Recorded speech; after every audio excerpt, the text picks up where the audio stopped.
Okay, Bismillahirrahmanirrahim. Let's start our class. Today our topic is electrical breakdown. So in previous lectures we have studied in detail about the electric field intensity due to the point charge, and then we have studied the electric field intensity due to the line charges followed by the ring charges, and electric potential due to dipole.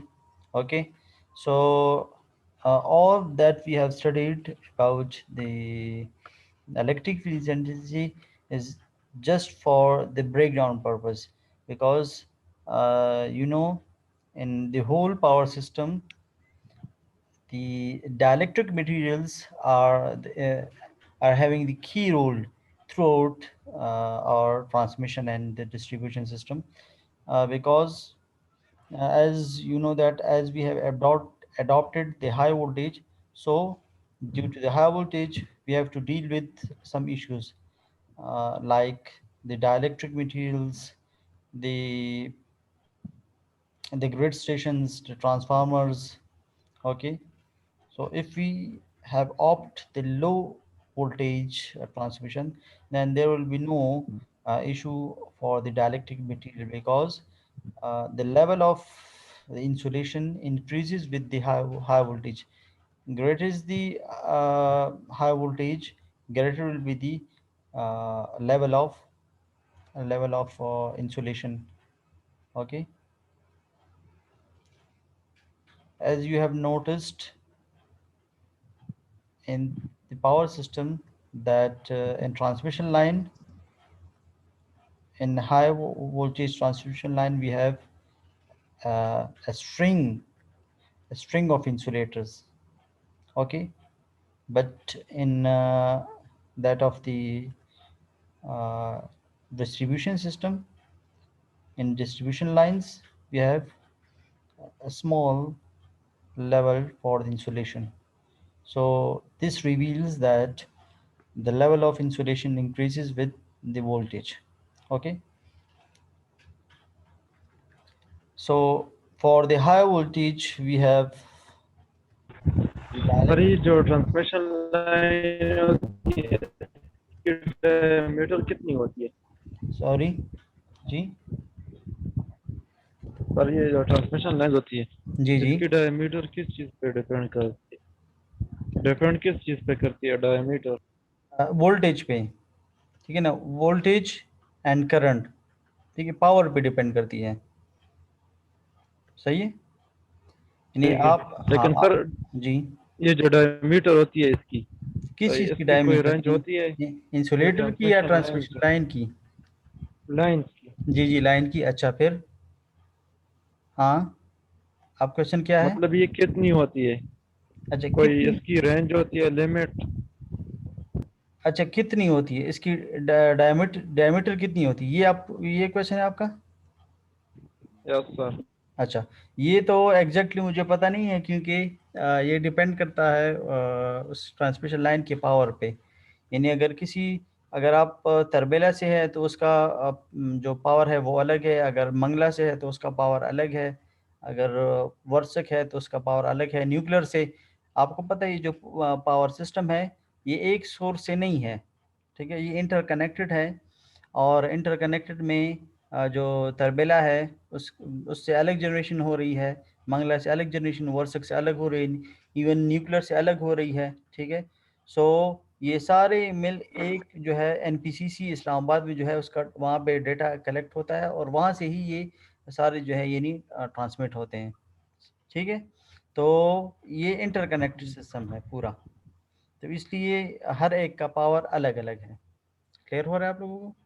मगर ये है कि चूंकि जो जब current बढ़ेगा, ठीक है, करंट बढ़ेगा तो ज़ाहिर बात है उसका जो है डाया भी बढ़ेगा। फर्स्ट क्लास में अगर आप लोगों को याद हो तो इसको हमने पूरे डिटेल से पढ़ा था कि अगर हम हाई वोल्टेज को ऑप्ट करते हैं और अगर हम इसी जो वो है पावर प्लांट है, अगर ये 2 मेगावाट है, ठीक है, और मैं हाई वोल्टेज ट्रांसमिट नहीं करता, लो वोल्टेज को, यानी यहाँ पे स्टेप अप ट्रांसफार्मर नहीं लगाता, इसको इसी तरह ही मैं ट्रांसमिट करता हूँ और 11 केवी पे इसकी जनरेशन हो रही है और 11 केवी को ही ट्रांसमिट करता हूँ, तो हमने इसकी एफिशिएंसी कैलकुलेट की थी, अगर आपको याद हो, ठीक है। और फिर जो है इसी जो वो है पावर प्लांट है 22 मेगावाट, इसको मैंने क्या किया था, इसको मैंने स्टेप अप किया था, ठीक है। और स्टेप अप यानी 11 केवी पे नहीं, बल्कि 11 केवी ओब्लिक 500 केवी को मैंने इसको वो किया था, स्टेप अप किया था। तो फिर मैंने जाके इसकी एफिशिएंसी फाइंड की थी, ठीक है। तो यहाँ पे लाइन, यहाँ पे जो लाइन है इसका डाया काफ़ी ज़्यादा आ रहा था, और इसका जो है डाया बहुत ही कम आ रहा था, ठीक है। तो यहाँ पे डाया बहुत ज़्यादा आ रहा था, इसलिए यहाँ पे लॉसेस भी काफ़ी ज़्यादा हो रहे थे, आई स्क्वेयर आर लॉसेस, ठीक है, जिसकी वजह इसकी एफिशिएंसी कम हो रही थी। तो इसलिए हम इसको स्टेप अप करना हम हमारे लिए ज़रूरी है कि हम इसको स्टेप अप करेंगे ताकि करंट कम हो जाए, और करंट कम होगा तो इससे डाया भी कम हो जाएगा, ठीक है, और इससे एफिशिएंसी भी बढ़ जाएगी। आप फर्स्ट क्लास में थे अदनान? नहीं सर, मैं फर्स्ट क्लास में नहीं था, मैंने अभी एडमिशन किया है। अच्छा, अभी एडमिशन की है, ठीक है। सो जी जी। हाँ, उसकी उसका मटेरियल सर पोर्टल पे एक्सेस है आपको? मैंने अमजद जो है ना, उसको ईमेल किया था, उसने कहा अच्छा कि मैं आपको ऐड करूंगा। अच्छा, ठीक। तो जैसे ही आपको पोर्टल पे एक्सेस मिल जाए तो आप जो फर्स्ट लेक्चर है उसके स्लाइड्स आप देख लें, और मैंने वीडियो भी अपलोड की है, उसको भी आप देख लें। जी जी। अगर फिर भी आपको मसला हुआ तो आप मुझसे व्हाट्सएप पे कांटेक्ट कर सकते हैं, ठीक है। Thank you sir. हाँ, ओके। ओके, सो मैं ये बात कर रहा था कि आप लोगों ने जब यानी मोटरवे पे या इस तरह आप जा रहे होते हैं और आप लोग ऊपर ट्रांसमिशन लाइन पे देख रहे होते हैं, वो जो ट्रांसमिशन लाइन होती हैं वो होती हैं कौन सी ट्रांसमिशन लाइन?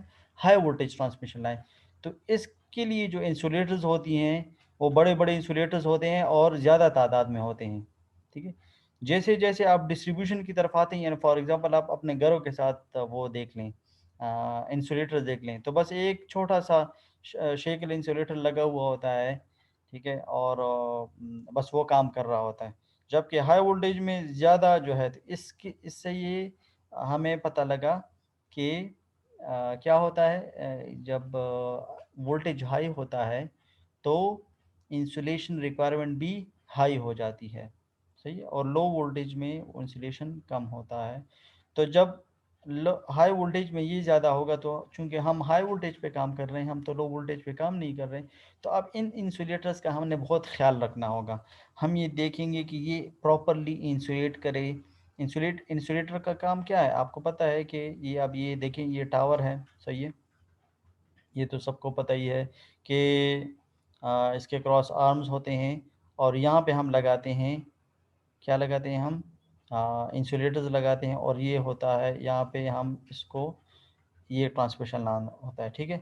अब इस ट्रांसमिशन लाइन को तो हम अब ये फॉर एग्जांपल ये तरबेला है और ये पेशावर है, ठीक है। तो हम वन गो में तो इसको इस तरह ट्रांसमिट नहीं कर सकते, हमने जगह जगह पे क्या लगाने हैं, ये टावर लगाने हैं ताकि इसको सपोर्ट मिले। वन गो में तो कभी भी ये ऊपर इस तरह नहीं जाएगा कि बस यहाँ पे कनेक्ट हुआ फिर पेशावर तक ले, नहीं, हमने जगह जगह पे क्या लगाने हैं, हमने लगाने हैं ये टावर्स। और आपको पता है 1 किलोमीटर में ये 3 लगाए जाते हैं, ठीक है। सो 3 support towers for each kilometre, ठीक है। अच्छा, सो अब क्या होगा कि चूंकि हम ये लगाएंगे, तो अगर ये कंडक्टर हम डायरेक्टली इस टावर के साथ कनेक्ट कर लेंगे, तो फिर तो सारा का सारा करंट जो है वो तो ग्राउंड हो जाएगा, क्योंकि कंडक्टर जो है, ये जो सपोर्ट होते हैं तो ज़मीन पर होते हैं, और ज़मीन जो है ये होने का मतलब है कि ये ग्राउंड होते हैं, तो वो सारा का सारा करंट तो नीचे आ जाएगा, वो इधर तो कोई कुछ करंट जाएगा ही नहीं, वो तो सारा का सारा रास्ते में ही गायब हो जाएगा। तो अब क्या करना है, हमने हमने ये करना है कि हम ये चाहते हैं कि इनको सपोर्ट भी मिले इन कंडक्टर को, मगर इनका जो करंट है वो रास्ते में ज़ाया ना हो। तो इस वजह से हम ये करते हैं कि हम यहाँ पे इंसुलेटर्स लगा लेते हैं, यहाँ पे भी इंसुलेटर्स लगा लेते हैं, इस साइड पे भी, और जो वो है कंडक्टर जो है उसको यहाँ से कनेक्ट करके यहाँ पे ले आते हैं, इस तरह, ठीक है। अब ये देखिए फ्लो जो है यहाँ से इस तरह होगा, फिर यहाँ पे चला जाएगा, फिर यहाँ पे और ये इस तरह होगी। तो सपोर्ट भी इनको मिल गई और ये रास्ते में यानी अर्थ भी नहीं हुआ, ग्राउंड की तरफ नहीं गया। सो इसके लिए ये काम किसने किया? इन इंसुलेटर्स ने। इन इंसुलेटर ने ये किया कि इसका ये जो टावर है इसको कंडक्टर से इंसुलेट कर दिया, इलेक्ट्रिकली यानी अलग कर दिया। सही है। अब क्या होगा? अब ये इन्होंने अब वैसे वो नहीं किया है, अलग नहीं किया, बल्कि इस पे काफ़ी स्ट्रेस है। इन इस करंट का एक ख़ासा अच्छा दबाव है। वो ये कोशिश करेगा कि इसको इसमें से करंट गुज़र जाए, मगर ये अपनी रेज़िस्टेंस शो करेगा और ये इसको इसके साथ मुकाबला करेगा और ये इसको रोकेगा कि आप इस रास्ते से नहीं जा सकते। ठीक है? तो ये काम है इंसुलेटर का। तो अब ये जो मुकाबला कर रहा है इसको इसको हम कहते हैं इलेक्ट्रिकल स्ट्रेस। ठीक है? नहीं, जिस तरह हम कहते हैं स्ट्रेस तो वैसे मैकेनिकल उसमें जो है दबाव को कहते हैं, तो हम कब यानी इसका मतलब ये नहीं है कि कोई मैकेनिकल स्ट्रेस है। यानी हम बाज़ दफ़ा कहते नहीं है मेंटल स्ट्रेस है मुझ पे, तो इसका मतलब तो नहीं है कि आपके दिमाग पे कुछ पड़ा हुआ है। हाँ, किसी किसी बात का बोझ होता है, कोई गम होता है, तो हम ये कहते हैं कि ये मैं कह इसी तरह इलेक्ट्रिकल स्ट्रेस भी है। ठीक है? सो इलेक्ट्रिकल स्ट्रेस इस पे हर वक्त होता है, जिसकी वजह से ये जो इंसुलेटर है इसका आ, ये अपनी सलाहियत को, जो अपनी प्रॉपर्टी है उसको यानी लॉस कर सकता है। और इसको हम कहेंगे, इस प्रोसेस को हम कहते हैं ब्रेक डाउन। ठीक है? कोई भी इंसुलेटर अपने इंसुलेशन का काम छोड़ दे तो फिर हम उसको कहते हैं कि इस इंसुलेटर का क्या हो गया है? ब्रेक डाउन हो गया है। ठीक है? या इसके लिए हम और वर्ड भी यूज़ करते हैं, हम ये कहते हैं कि ये इंसुलेटर पंक्चर हो गया है। जिस तरह आप कहते हैं ना टायर पंक्चर हो गया है, तो ये अक्सर पंक्चर जो है ये असल में इंग्लिश का वर्ड है। ठीक है? सो ये इंसुलेटर पंक्चर हो गया, या ये इंसुलेटर इसकी फेलियर हो गई है, फेलियर। तो ये सारे वर्ड हैं, मगर जो इंजीनियरिंग टर्मिनोलॉजी का वर्ड है वो है ब्रेक डाउन। अच्छा, एक और बात, ब्रेक डाउन का ये मतलब नहीं है कि ये टूट गया है, यानी फिजिकली ये बिल्कुल ठीक होगा, आपको इसमें कोई इस तरह की वो टूटा हुआ नज़र नहीं आएगा। मगर ब्रेक डाउन का ये मतलब है कि ज़रूरी नहीं है कि ये टूट गया है, नहीं, अगर ये टूटा नहीं है मगर ये अपनी इंसुलेशन नहीं कर रहा, तो हम ये कहेंगे कि इसका ब्रेक डाउन हो गया है। सही है? ये काम नहीं कर रहा और इसका ब्रेक डाउन हो गया है। अच्छा, अब ये जो ब्रेक डाउन हो गया है या इसका जो फेलियर हो गया है या ये पंक्चर हो गया है, तो इसके काजेज़ क्या हैं? ठीक है? किन-किन फैक्टर्स की वजह से, what are the factors that are responsible for the breakdown of any insulator, वो क्या हैं? And what mechanism and the theories behind the breakdown of insulator. तो ये सारा का सारा हम पढ़ेंगे। अच्छा, पहले ही लेक्चर में मैंने आपको बताया था कि हमारे पास 3 किस्म के इंसुलेटर्स होती हैं। अच्छा, इन इंसुलेटर को हम डाइलेक्ट्रिक मटेरियल्स भी कहते हैं। और डाइलेक्ट्रिक मटेरियल्स इसको इस वजह से कहते हैं, ये भी मैं बता चुका हूँ कि जब इस पे इलेक्ट्रिकल स्ट्रेस आता है तो ये इसके डायपोल्स बन जाते हैं। तो इन डायपोल्स की वजह से इसको डाई इलेक्ट्रिक, यानी इस तरह नाम से जा रहा है, डाई दो को कहते हैं और इलेक्ट्रिक यानी चार्जेस को कहते हैं। तो दो दो इस तरह जोड़े पेयर्स बन जाती हैं चार्जेस के, तो इस वजह से हम इसको डाइलेक्ट्रिक मटेरियल कहते हैं। ठीक है? तो मैं बता दूं कि हम इंसुलेटर के बजाय कौन सा वर्ड यूज़ करेंगे? डाइलेक्ट्रिक मटेरियल वर्ड यूज़ करेंगे। ठीक है? और यस सर। जी, ठीक है सर। ठीक है, ओके। और पंक्चर जो है, पंक्चर और फेलियर के बजाय हम कौन सा वर्ड यूज़ करेंगे? ब्रेक डाउन यूज़ करेंगे। सही? अच्छा, दूसरी बात ये है कि मैंने आपको स्टार्ट की क्लास में बताया था कि हमारे पास जो डाइलेक्ट्रिक मटेरियल हैं वो 3 टाइप्स के हैं। कौन-कौन से? सॉलिड है और लिक्विड है और गैसियस हैं। ठीक है? सो गैसियस हैं। सॉलिड इंसुलेटर्स या डाइलेक्ट्रिक तो वो हैं जो कि ऑलरेडी आप लोगों ने देखे हुए हैं, बल्कि ये सारे आप लोगों ने देखे हुए हैं, मगर मैं आपको फिर भी वो जो है इसको रिमाइंड करने के लिए बता दूं। ये जो ट्रांसमिशन लाइन का भी जो मैंने अभी डायग्राम बनाया है ट्रांसमिशन सिस्टम का, तो इसमें ये वाली जो इंसुलेटर्स हैं ये सारे क्या कहलाते हैं, सॉलिड इंसुलेटर का। इसके अलावा जो केबल्स होती हैं और उन केबल्स के ऊपर जो इंसुलेशन होती है वो भी सॉलिड होती है ना, ठीक है, तो ये भी सॉलिड है, सही।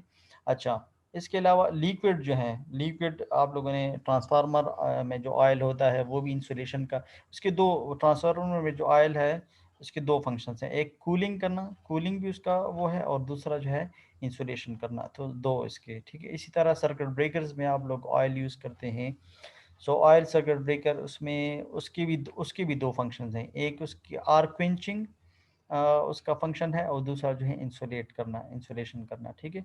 सो लिक्विड जो है यानी ये भी वो है क्या है, डाइलेक्ट्रिक मटेरियल है। इस तरह गैसेस जो हैं, गैसेस से भी आप लोग फेमिलियर हैं, फॉर एग्जांपल एयर जो है, ठीक है, एयर, एक एयर जो है, एयर में ये कमाल है कि ये एक अच्छा इंसुलेटर भी है, और दूसरी बात ये है कि ये फ्री भी है, ठीक है।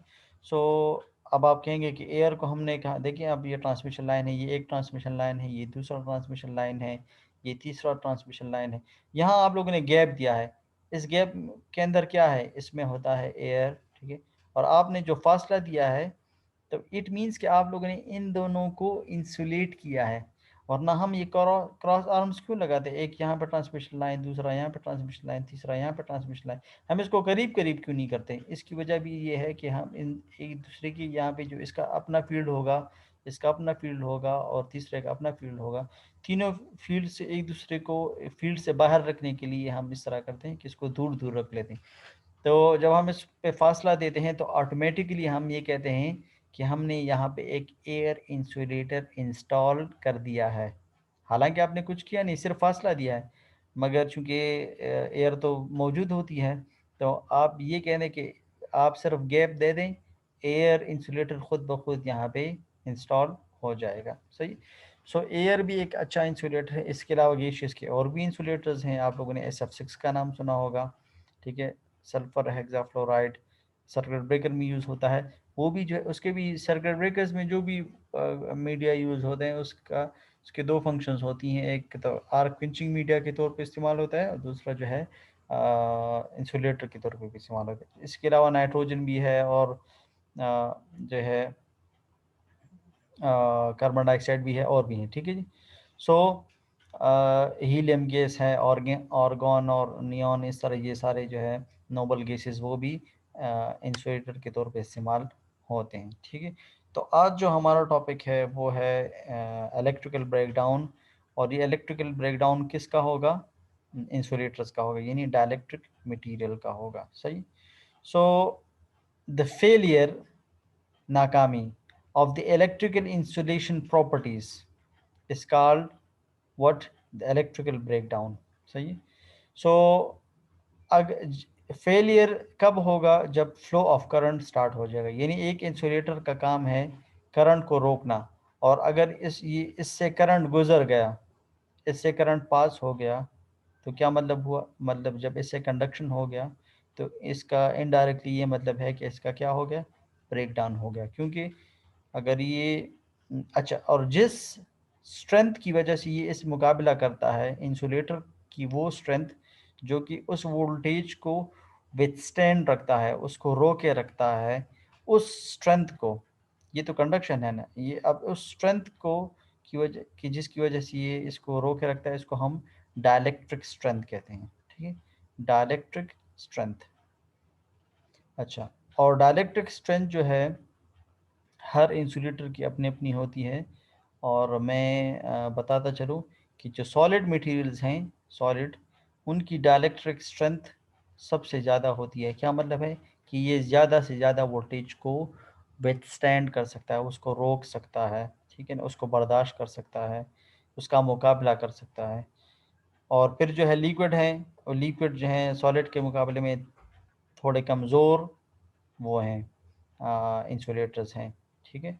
और फिर जो है सबसे आखिर में गैसेस हैं, यानी गैसेस जो है फिर इन तीनों से भी कम, इन दोनों से भी कमज़ोर है, सबसे कमज़ोर है, ठीक है। इनका जो है वो अमूमन यानी वन यानी किलो किलो वोल्ट्स में, किलो वोल्ट पर सेंटीमीटर में यानी अगर 1 सेंटीमीटर के गैप में हम कोई गैस ले लें तो वो किलो वोल्ट्स तक जो है उसको विथस्टैंड कर सकता है। जो लिक्विड्स हैं ये 1 मेगा वोल्ट पर सेंटीमीटर को ये विथस्टैंड कर सकता है, और ये फिर 10 मेगावोल्ट के रेंज में जो है 10 मेगावोल्ट पर सेंटीमीटर के गैप को, यानी अगर 1 सेंटीमीटर के गैप में मैं एक छोटा सा सॉलिड मटेरियल ले लूँ, ठीक है, सो और इस पे मैं वोल्टेज अप्लाई करूँ कितना 10 मेगावोल्ट, सो 10 मेगावोल्ट्स तक ये इसको विथस्टैंड कर सकता है, यानी ये इससे करंट को फ्लो होने नहीं देगा। सही है। अच्छा, सो यानी इसकी जो है इलेक्ट्रिक इतनी ज़्यादा है। ठीक है। अच्छा, ये हुआ electrical breakdown. So there we have two types of the electrical breakdown. The one is the local breakdown and the one is the global breakdown. Local breakdown ये होगा कि partial breakdown होगा, यानी कुछ हिस्सा उसका ब्रेकडाउन हो जाएगा, यानी अब ये पूरा इंसुलेटर है, ठीक है, और ये थोड़ा सा जो है हिस्सा इसका इसका फेलियर हो गया है। सही है। तो हम ये इसको कहते हैं कि इसका पार्शियल ब्रेकडाउन हो गया, यानी कंप्लीट नहीं हुआ। सही है। कुछ हिस्सा इसका, तो इसको लोकल ब्रेकडाउन कहते हैं। और अगर इसका कंप्लीट ब्रेकडाउन हो जाए, यानी पूरा का सारा का इंसुलेटर वो इंसुलेशन नहीं कर पा रहा, और करंट जब हम इसको देते हैं तो वो उसको फ्लो कर लेता है, उसको रोकता नहीं है बल्कि फ्लो कर लेता है, तो फिर हम इसको कहते हैं कि ये कंप्लीट इसका ब्रेकडाउन हो गया है और कंप्लीट रप्चर हो गया है या कंप्लीट फेलियर हो गया है। सो इसको कहते हैं क्या कहते हैं हम, ग्लोबल ब्रेकडाउन कहते हैं हम इसको। ठीक है।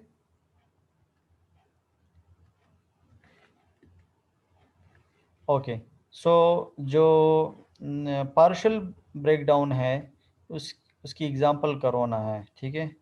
कोरोना, ये वाला कोरोना नहीं है जो आजकल कोरोना वायरस है, ये आपको पता है कोरोना लॉसेस हैं। ठीक है। सो इसको भी हम डिटेल से, एक चैप्टर हमारा कोरोना लॉसेस का है, वो हम फाइनल टर्म में इंशाल्लाह पढ़ेंगे। सही। So corona discharge is the example of the partial breakdown, यानी कंप्लीट नहीं बल्कि कुछ हिस्सा है इसका। और जो स्ट्रीमर्स हैं, ठीक है, यानी लाइटनिंग जो है, जो आपको पता है बादलों से जो लाइटनिंग होती है, सो ये जो है, अब ये एग्जांपल है किस चीज़ का, ग्लोबल ब्रेकडाउन का, यानी कंप्लीट उसका होता है। इसका भी एक अपना चैप्टर है, वो आगे जाके हम पढ़ेंगे। सही। अच्छा, प्लाज्मा। प्लाज्मा क्या है? प्लाज्मा ये है, आपको पता है 3 मैटर्स ऑफ स्टेट आप लोगों ने पढ़े थे, सॉलिड, लिक्विड और गैसेस। तो प्लाज्मा जो है that is the fourth state of the matter. और प्लाज्मा किसे हम कहते हैं? आयनाइज्ड गैस, यानी एक तो वो गैस है जो कि न्यूट्रल है, यानी फॉर एग्जांपल ये गैस के पार्टिकल्स हैं, तो ये जो गैस के पार्टिकल्स हैं इसमें पॉजिटिव भी होगा और नेगेटिव भी होगा, पॉजिटिव भी होगा नेगेटिव भी। न्यूट्रल इस वजह से कहते हैं, यानी फॉर एग्जांपल एयर का मैं एक पार्टिकल ले लेता हूँ, तो वो उसमें ना पॉजिटिव चार्ज होता है और ना नेगेटिव चार्ज होता है, यानी उसमें पॉजिटिव और नेगेटिव बराबर होते हैं। अगर दो उसमें पॉजिटिव आयन हैं तो दो ही नेगेटिव होंगे, तो that is why these are neutral. अगर इस तरह हो जाए कि ये जो पार्टिकल है, सही है, इसमें पॉजिटिव अलग हो जाए और नेगेटिव अलग हो जाए, यानी आयनाइज्ड हो जाए। आयनाइज का मतलब है कि पॉजिटिव और नेगेटिव का बन जाना, ठीक है, अलग अलग हो जाना। सो नाउ ये जो है इसको फिर हम कहते हैं प्लाज्मा। ठीक है। पॉजिटिव हो तब भी हम उसको प्लाज्मा कहते हैं, नेगेटिव हो तो भी हम उसको प्लाज्मा कहते हैं, बस आयनाइज्ड हो, आयन के फॉर्म में हो तब इसको हम प्लाज्मा कहते हैं। अच्छा, इन दोनों में फ़र्क ये है कि ये जो अगर जब न्यूट्रल होता है तो ये इंसुलेटर के तौर पे काम करता है। ठीक है। इसकी अपनी एक अच्छी खासी डाइलेक्ट्रिक स्ट्रेंथ होती है, मगर जब ये आयनाइज्ड हो जाए तो फिर ये कंडक्शन करता है। ठीक है, ये कंडक्टर की मदद करता है। और यानी जिस तरह मैंने आप लोगों ने सर्किट ब्रेकर में सुना होगा कि सर्किट ब्रेकर्स के जो कंटैक्ट्स हैं, सही है, ये जब खुलते हैं तो बीच में अगर एयर पार्टिकल्स हैं तो ये आयनाइज्ड हो जाते हैं। इस आयनाइजेशन की वजह से आर्क प्रोड्यूस होता है और उस आर्क की वजह से एक फ्लो ऑफ करंट जारी रहता है। हालांकि सर्किट ब्रेकर्स के जो कंडक्ट्स हैं वो ओपन हो जाते हैं, फिजिकली तो ये ओपन होते हैं मगर इलेक्ट्रिकली ये फिर भी क्लोज होते हैं, एक जो है कंडक्टिव पाथ फिर भी होता है। ये कंडक्टिव पाथ किसकी वजह से होता है? आयनाइज्ड पार्टिकल्स की वजह से। ठीक है, आयनाइज्ड जो पार्टिकल्स हैं तो ये इंसुलेटेड नहीं होते बल्कि ये कंडक्टिव रोल अदा करते हैं। ठीक है, पहले जब ये न्यूट्रल फॉर्म में थे तो ये जो है इंसुलेटर का रोल अदा कर रही थी, मगर जब ये वो हो जाए आयनाइज्ड हो जाए तो फिर ये कंडक्टिव रोल अदा करती हैं। ठीक है, और ये आयनाइजेशन इनकी किस तरह होगी? मुख्तलिफ ज़रियों से हो सकती हैं। यहाँ पे एक मिसाल इन्होंने हाई टेम्परेचर की दी है, सिर्फ हाई टेम्परेचर की वजह से नहीं, हाई वोल्टेज की वजह से भी हो सकती है, हाई टेम्परेचर की वजह से भी हो सकती है, प्रेशर की वजह से हो सकती है, हाई इंटेंसिटी ऑफ लाइट की वजह से हो सकती है। अब जो सोलर पैनल्स हैं, सोलर पैनल्स पे जब लाइट पड़ती है तो इलेक्ट्रॉन्स यहाँ से एमिट हो जाते हैं और यहाँ पे निकल आते हैं। ठीक है, तो जब इस पर लाइट नहीं पड़ी होती तो फिर तो कोई करंट इससे फ्लो नहीं होता। तो असल में क्या है कि जो लाइट है इसने जो है इन पार्टिकल्स को आयनाइज किया। ठीक है, ये जब हम आयनाइजेशन आगे जाके पढ़ेंगे तो उसमें आपको और भी डिटेल से मैं बता दूंगा, मगर ये मैं आपको बताते चलूँ कि प्लाज्मा जो है that is the fourth state of the matter. Secondly, एक बात तो ये होगी, दूसरी है कि ये कंडक्टिव प्रॉपर्टी रखती हैं, और थर्ड ये है कि दिस में be in the form of positive और may be in the form of the negative. ठीक है, अब ये गैस है, अगर हाई टेम्परेचर दिया तो ये आयनाइज हो जाएंगे। ठीक है, when the voltage is provided, दूसरा ये तो टेम्परेचर की वजह है, दूसरा ये है कि हाई वोल्टेज की वजह से भी, यहाँ पर सर्किट ब्रेकर्स हैं, इनकी जो वजह है वो क्या है? वो हाई वोल्टेज है। अब हाई वोल्टेज प्रोवाइड करते हैं गैसेस को, सो व्हाट हैपेंड, प्लाज्मा जो है वो प्रोड्यूस हो जाता है। तो इन आयनाइज्ड पार्टिकल्स को हम कहते हैं प्लाज्मा। ठीक है, अच्छा, the existence of the plasma in the form of ions. ठीक है, जो प्लाज्मा होगा उसकी एग्जिस्टेंस किस फॉर्म में होगी? आयंस के फॉर्म में होगी। Electron makes the plasma electrically conductive, ये भी मैं बता चुका हूँ कि ये कंडक्टिव प्रॉपर्टीज रखती हैं। सही, अच्छा, हर प्लाज्मा का फिर अपना कलर होता है। सो एक वीडियो में आप लोगों को जो दो दो वीक्स के बाद मैं आपको एक वीडियो चला के दूंगा, इसमें मैं आपको दिखाऊंगा कि जो ऑक्सीजन है उसका अपना कलर होगा, अगर उसका प्लाज्मा हम बनाएं, आयनाइज पार्टिकल्स बनाएं हाइड्रोजन का, तो उसका अपना, तो डिफरेंट, जो एयर है उसका अपना होगा, कार्बन डाइऑक्साइड है उसका अपना होगा, वाटर वेपर्स हैं उसका अपना होगा। So different, the ionized particles of the different gases have different colors। ठीक है, उसकी वजह जो डिफरेंट कलर्स की वजह जो है वो जब ये एक्साइट हो जाते हैं तो ये ऊपर चले जाते हैं, मगर जब ये डी एक्साइट होते हैं तो ये एक वो कुछ जो है वेव्स एमिट करती हैं। तो ये जो वेव्स एमिट करती हैं ये डिपेंड करता है कि किस फ्रीक्वेंसी की वेव्स डिपेंड एमिट करती हैं। तो आपको पता है जो विजिबल रेंज है, उसमें वेब गायर आप लोगों को ने देखा होगा, वेब गायर। सो जो रेड है उसकी अपनी वेवलेंथ और फ्रीक्वेंसी होती है, ऑरेंज की अपनी, येलो की अपनी, ग्रीन, इस तरह सबकी अलग अलग। तो जिस फ्रीक्वेंसी के साथ वो एमिट होती हैं उसी फ्रीक्वेंसी का कलर आपको नज़र आता है। सो ये तो बेसिक रीज़न उसका ये है। If we have equal number of positive and negative charges, यानी हैं तो आयनाइज्ड फॉर्म में मगर तादाद उनकी बराबर है, अलग अलग है, न्यूट्रल नहीं है। ठीक है, अगर दो पॉजिटिव हैं तो दो नेगेटिव हैं मगर अलग अलग हैं, एक दूसरे के साथ नहीं मिले हुए, तो फिर चूंकि इनकी तादाद सेम है तो इसको हम न्यूट्रल प्लाज्मा कहते हैं, क्योंकि तादाद सेम है, मिले हुए नहीं है, इस तरह नहीं है, पॉजिटिव नेगेटिव इस तरह नहीं है। ठीक है, ये तो फिर अनाइज ना हुआ ना, अलग अलग हैं इस तरह, मगर तादाद सेम है तो फिर उसको हम न्यूट्रल प्लाज्मा कहते हैं। और अगर इनकी तादाद सेम नहीं है, यानी अगर 5 पॉजिटिव हैं और 2 नेगेटिव हैं इस तरह, ठीक है, तो फिर हम इसको नॉन न्यूट्रल प्लाज्मा कहते हैं। ठीक है, अच्छा, for plasma to exist ionization is necessary, अगर आयनाइजेशन नहीं होगी तो प्लाज्मा एग्जिस्ट नहीं करेगा। ठीक है, so for the plasma to exist ionization is necessary. ठीक है, ये सारा, even a partially ionized gas in which as little as 1% of the atom are ionized possesses the characteristics of plasma। ये कह रहे हैं कि अगर कोई सिलेंडर है और उसमें 1% जो पार्टिकल्स हैं वो आयनाइज्ड हैं, 99% पार्टिकल्स जो हैं वो न्यूट्रल फॉर्म में हैं। तो भी ये पूरा सिलेंडर जो है ये इलेक्ट्रिकल प्रॉपर्टीज़ फिर भी रखेगा, क्योंकि ये एक दूसरे की वजह से आयनाइज हो जाएगा, दूसरा तीसरी की वजह से आयनाइज हो जाएगा। कोलिजन आयनाइजेशन इसमें हो सकती है, ये हम बाद में जाके जब कोलिजन आयनाइजेशन और कोलिजन एक्साइटेशन पढ़ेंगे तो उसमें आप लोगों को पता लग जाएगा।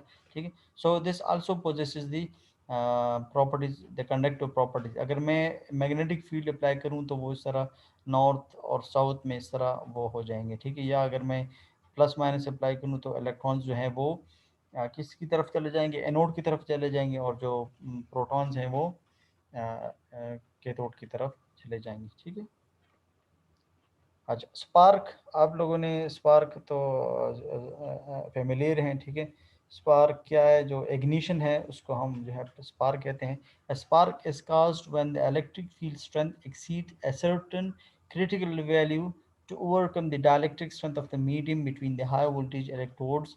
So a very rapid increase in the number of free electrons and the ions in the air. So this process is called the electrical breakdown। यानी अगर मैं आपको एग्जांपल दूं, ये फॉर एग्जांपल हमने जो है इलेक्ट्रोड्स हैं। ठीक है, और ठीक है, और इसकी वोल्टेज को मैं आहिस्ता आहिस्ता बढ़ाऊंगा। ठीक है, तो वेरिएबल यानी पावर सप्लाई में यहाँ पे लगाऊंगा। और यहाँ पे है एयर के पार्टिकल्स। एयर के पार्टिकल्स आपको पता है न्यूट्रल होती हैं। तो अब क्या होगा कि इस पे एक इलेक्ट्रिकल स्ट्रेस अप्लाई है। जिस तरह मैंने आपको इंसुलेटर्स के बारे में बताया था कि एक इलेक्ट्रिकल स्ट्रेस इस अप्लाई होता है, इसी तरह इस पे भी एक इलेक्ट्रिकल स्ट्रेस है। यहाँ से जो है कंडक्शन करना चाहता है ये इलेक्ट्रोड। ठीक है, और ये जो है उसको रोके हुए है क्योंकि ये गैस से भरा हुआ है और ये उसको जाने नहीं देता। ठीक है, यानी इसकी मिसाल इस तरह है कि आप यहाँ पे एक ट्रांसमिशन लाइन है, यहाँ पे ट्रांसमिशन लाइन है। सो बीच में एयर है, तो ये एयर इन दोनों को यानी शॉर्ट होने नहीं दे रहा। अब इस आप इसको अभी आप हटाएं और यहाँ पे क्लोज कर दें तो इलेक्ट्रिकल स्ट्रेस और भी बढ़ जाएगा। सही है, और जो है शॉर्ट सर्किट के चांसेस ज़्यादा हो जाएंगे। और जब ये इसकी फील्ड में आ जाएगा तो आप लोगों को एक स्पार्क दिखाई देगा। हालांकि ये अभी मिला हुआ नहीं है, यानी इसके साथ इसका क्रॉस इस तरह नहीं है, बल्कि सिर्फ यहाँ पे है। तब भी यानी आप लोगों ने इस तरह का वो देखा होगा, अगर ग्रिड स्टेशन में आप आइसोलेटर्स ना लगाएं और ऑन लोड पे ही आइसोलेटर को आप अलग करें तो क्या होगा, यानी अगर ये यहाँ पे इस तरह मिला हुआ है। ठीक है, ये है और ये है। ठीक है, और ये इसको आप अलग करना चाहें। ठीक है, और ये आप इस तरह अलग करें, इस तरह कर, तो यहाँ पे एक पूरे जो है एक आर्क आपको दिखाई देगी। उसकी वजह है कि ये जो बीच में एयर है ये आयनाइज्ड हो गया है। तो कहने का मकसद ये है कि आप यहाँ पे वोल्टेज अप्लाई करें तो आप वोल्टेज को आहिस्ता आहिस्ता बढ़ाते जाएं, बढ़ाते जाएं, बढ़ाते जाएं। ठीक है, आखिरकार आप ये जो वोल्टेज है, ठीक है, ये इसकी डाइलेक्ट्रिक स्ट्रेंथ से बढ़ जाएगी। सही, जब इसकी डाइलेक्ट्रिक स्ट्रेंथ से बढ़ जाएगी तो फिर आपको स्पार्क दिखाई देगा। और ये spark is the indication of the break down of insulator. ये इसकी निशानदेही है कि भाई ये जो एयर है इसने हार मान लिया है। ठीक है, ये अपनी इंसुलेशन की प्रॉपर्टी को खो बैठा है। ठीक है, एयर की एयर के एयर की जो डाइलेक्ट्रिक स्ट्रेंथ है उसके बारे में बताते चलूँ कि 30 kV/सेंटीमीटर। ठीक है ना, यानी जो 30 जो किलो वोल्ट है 1 सेंटीमीटर में, इतनी उसको जो है वोल्टेज को ये विथस्टैंड कर सकता है। और अगर ये इससे बढ़ जाए तो फिर जो है यानी ज़ाहिर बात है ये आपको स्पार्क दिखाई देगा। सही, इसकी जो सबसे अच्छी मिसाल है वो स्पार्क प्लग है। ठीक है, आप लोगों ने स्पार्क प्लग देखे होंगे। इसमें देखिए बीच में यहाँ पे एयर होता है, मगर फिर भी जो है यानी जब यहाँ पे जो वोल्टेज है अगर वो बढ़ जाए तो वो उस एयर से ही करंट को फ्लो कर लें। Spark is actually the flow of current in flow of electrons in air. यानी आप लोग स्विच जो है प्लग में, स्विच जब प्लग में डालते हैं और वो लूज़ होता है तो आपको स्पार्क दिखाई देता है। अगर वो लूज़ नहीं है तो फिर आपको स्पार्क नहीं। वो क्या है, वो जब लूज होता है तो इलेक्ट्रॉन्स उस एयर से भी फ्लो करना स्टार्ट कर लेते हैं, सही, क्योंकि वो जो स्मॉल एयर है, ये जो वोल्टेज है ये स्मॉल एयर को क्या कर सकता है, एक्सीड कर सकता है, उसकी डायरेक्ट्रिक स्ट्रेंथ से एक्सीड जब कर लेगा तो फिर आपको इस तरह का, जब एक्सीड नहीं करेगा फिर तो आपको नहीं दिखाई देगा, ठीक है। अच्छा, स्पार्क तो वैसे वो छोटा सा वो है। अब हाई वोल्टेज में जब हम आते हैं तो उसको हम आर्क कहते हैं, क्योंकि वो फिर काफ़ी बड़ा होता है, सही, काफ़ी ज़्यादा जब हो जाए तो उसको हम फिर आर्क कहते हैं, सही। अच्छा, जो ट्रैकिंग है, ट्रैकिंग इस तरह होती है कि जब ये देखिए ये जो यहाँ से, ठीक है, ये ट्रांसमिशन लाइन है और पूरा ये इंसुलेटर की एक स्ट्रिंग है, सही। सो क्या होगा कि जो इसका सरफेस है, ठीक है, अगर इसकी जो सरफेस है ये बारिश की वजह से, नमी की वजह से, बारिश की नमी की वजह से इसकी डाइलेक्ट्रिक स्ट्रेंथ कमज़ोर हो गई है। मैंने आप बार बार बता रहा हूँ डाइलेक्ट्रिक स्ट्रेंथ, ठीक है। डाइलेक्ट्रिक स्ट्रेंथ क्या है, वो स्ट्रेंथ है किसी भी इंसुलेटर का कि जिसकी बुनियाद पे वो इलेक्ट्रिकल वोल्टेज का मुकाबला करता है, यानी उसको वो जाने नहीं देता, तो उसको डाइलेक्ट्रिक स्ट्रेंथ कहते हैं, सही। सो अगर जो इंसुलेटर है, अगर जो इंसुलेटर है, ये जो इंसुलेटर है इसका क्या हो गया है, बारिश की वजह से, ठीक है, इसकी डाइलेक्ट्रिक स्ट्रेंथ कमज़ोर हो गई है, या लाइफ इसकी बहुत ज़्यादा हो गई है, या इसमें क्रैक्स पड़ गए हैं उसकी वजह से डाइलेक्ट्रिक स्ट्रेंथ कमज़ोर हो गई है, या जो डस्ट पार्टिकल्स हैं बाहर पोल्यूशन की वजह से, जो स्मोक वगैरह है इसकी वजह से इसकी डाइलेक्ट्रिक स्ट्रेंथ कमज़ोर हो गई, किसी भी वजह से मुख्तलिफ फैक्टर्स हैं जो कि किसी भी डायलेक्ट इंसुलेटर को की डाइलेक्ट्रिक स्ट्रेंथ को कमज़ोर कर सकते हैं, वो अभी हम पढ़ेंगे। तो इन फैक्टर्स की वजह से अगर इसकी डाइलेक्ट्रिक स्ट्रेंथ कमज़ोर हो गई तो फिर क्या होगा कि ये जो करंट है ये इसकी सरफेस से इस तरह होता हुआ रास्ता बनाता जाएगा और इस तरह वो फ्लो कर लेगा। तो इस रास्ता बनाने को हम कहते हैं ट्रैकिंग। ट्रैकिंग आपको पता है ना, रास्ता ढूंढने को, रास्ता पाने को कहते हैं, ठीक है। सो अगर जो करंट है वो इसकी सरफेस से होता हुआ इस तरह जाएगा, एक फ्लैश ओवर, इसको हम कहते हैं फ्लैश ओवर, ठीक है। एक सरफेस फ्लैश ओवर आपको दिखाई दे because of the high humidity और the temperature rise, it provides a low resistive path. तो फिर ये लो रेजिस्टिव पाथ आपको पता है, जब हाई रेजिस्टिव पाथ प्रोवाइड करेगा तो फिर तो करंट फ्लो नहीं होगा, फिर तो फ्लैश ओवर आपको नहीं मिलेगा। अगर हाई ह्यूमिडिटी हो गई है या टेम्परेचर राइज हो गया है जिसकी वजह से रेजिस्टिव पाथ जो है वो लो हो गई है, तो जिसकी वजह से क्या होगा कि आपको ट्रैकिंग दिखाई देगा। This process of tracking continues until the sir insulator is short circuited, जब तक ये पूरा शॉर्ट सर्किट ना हो जाए इसका, ठीक है। अच्छा, ये भी टाइम जूम का टाइम और हो गया है, तो मैं अभी दोबारा आप लोगों को लिंक सेंड करूँगा, तो उसमें फिर आप दोबारा ऑनलाइन हो जाएं, तो जो बाकी स्लाइड्स हैं उसको हम दोबारा इसी दूसरे लेक्चर में कर लेंगे, ठीक है। हर 40 मिनट्स के बाद आप लोगों को एक जो है लिंक चेंज होगा, ठीक है। तो अभी जो दो दो सेशंस हम लेंगे, ठीक है। तो अभी ये पहला सेशन हो चुका है, दूसरा सेशन के लिए मैं आप लोगों को वो लिंक सेंड करता हूँ, ठीक है।